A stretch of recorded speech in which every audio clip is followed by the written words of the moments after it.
Hello, it's your favourite Last of Us late reviewer. This time I have a reason for being late. I have the flu. Ignore I got the flu 2 days ago and I had 5 days to make this review before I got the flu, but ignore that, yeah? Because we're here now and we're going to do this. First note, Ashley Johnson's in it. Yes, she's fucking great, man. Fucking loved her. She was great. Slight problem, I couldn't unhear Ellie whenever she was on screen.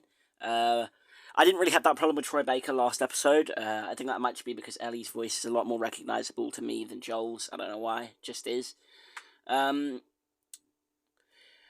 Seeing Ashley Johnson again was fucking great. She kills it in this role for what little time she has in the episode, and she's fucking brilliant.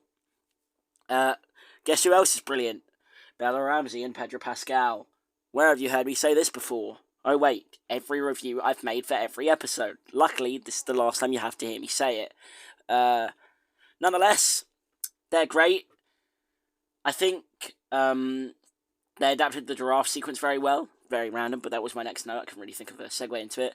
Maybe smile, if not as much as the game sequence. Maybe even more. I don't really know.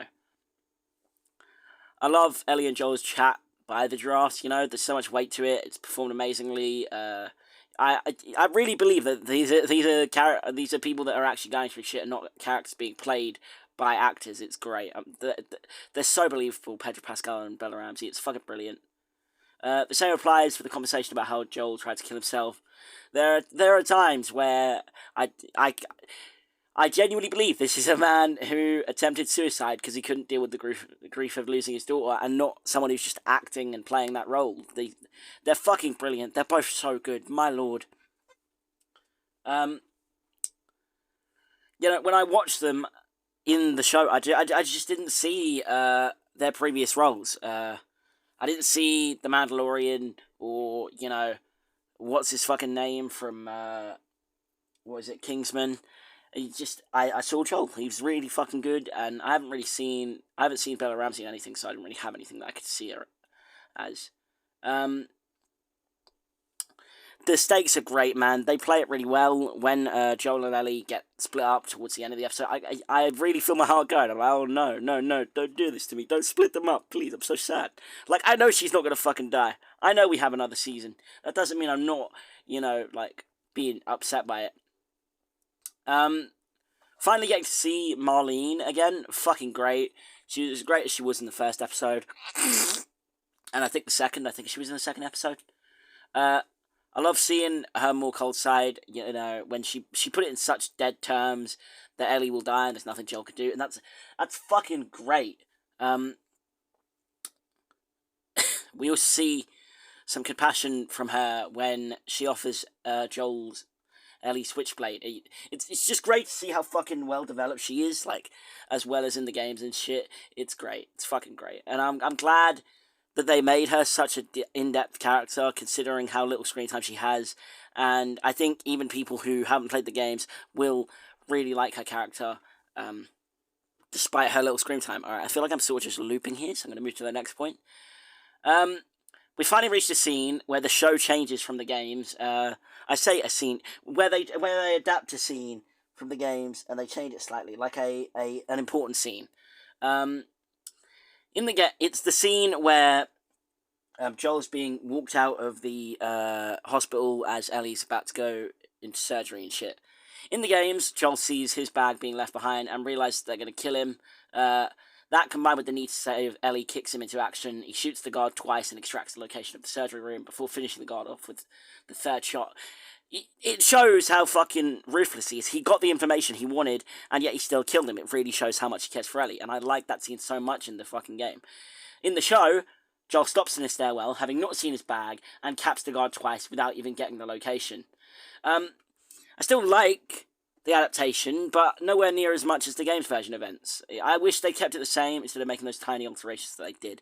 But I could see some positives. Him not having that motivation of thinking that they're going to kill him anyway does make it more about saving Ellie, which doesn't help their relationship a lot better. But I didn't like that he doesn't even bother. I don't even think he bothers getting the location from the the guard. I think he just says fuck it and then goes to look anyway, you know. I fucking liked how ruthless he was in the game. So he gets the information he wants, to kills him anyway. We don't see that side in the scene, at least. I mean, we get to see it later in the scene where Joel is gunning down the guards to get to Ellie, and I love that scene. I think it's shot in a far more interesting and unique way than most scenes of that nature in film and TV. The music in the background really helps to make it stand out. It's such a good scene. I mean, the way Joel is shot as well adds to it. He isn't sporadic with his bullets. It's calm and collected. He makes every bullet count, which honestly makes him seem like a far greater threat to the guards. Yeah. Say that 3 times fast. It's fucking good. I love it. Watching Joel hold Ellie in his arms as he debates whether he's making the choice Ellie would want him to is great. It's especially aided by the background music of the main theme playing. You had one chance to use the main theme in the show, and you picked the fucking perfect timing. I mean, so far, they might use it in Season 2. It's like Granite State in Breaking Bad, where they use the main theme only once in Breaking Bad, and it's in Granite State, and it's the perfect time to use it. This is that equivalent for The Last of Us. The scene being followed by the hard cut of Joel in the car. We don't see any debate between him and Marlene because we don't need to. Well, that's what should have happened. Obviously, we see snippets. We as an audience already know the choice he's made because of previous events. But yeah, the show does decide to show us snippets of what transpired instead of a full conversation. As Joel lies to Ellie about there being other immune people and how they can't make a vaccine. I would have much preferred he lied without the intercutting footage of him and Marlene. Just show his face as he lies. We as an audience know what's happening. We know that he's lying. We can tell. We're not stupid. And those snippets don't really add anything to me. If anything, I'd say they detract from the impact of the scene constantly cutting back and forth. I had that same issue a few episodes earlier with the argument they have about Ellie not being Joel's daughter, cut in between Sarah with Joel being sad. I just don't like those scenes. I feel like that completely removes it, and I hope we don't see that as much in Season 2. I could have done without the final scene of Joel and Ellie hiking. I think cutting after Joel's lie would have been better. That way we could hard cut to a little while later when Season 2 comes around. I also just think that hard cut after Joel lies would be a much better ending point, and it's a much colder and cooler scene to cut on. I don't know what I'm saying. I just think that would have been a better cut. I don't know if anyone else agrees with me. I thought this episode was going to be too short. This is a bit of a weird note, but I was hoping for a feature-length 90-plus minute episode, you know, like we had for episode 1. But upon finishing it, I think it was perfect length. That's all I really have to say.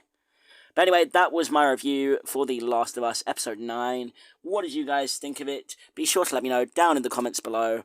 I'll see you later. Thank you so much for watching. Goodbye.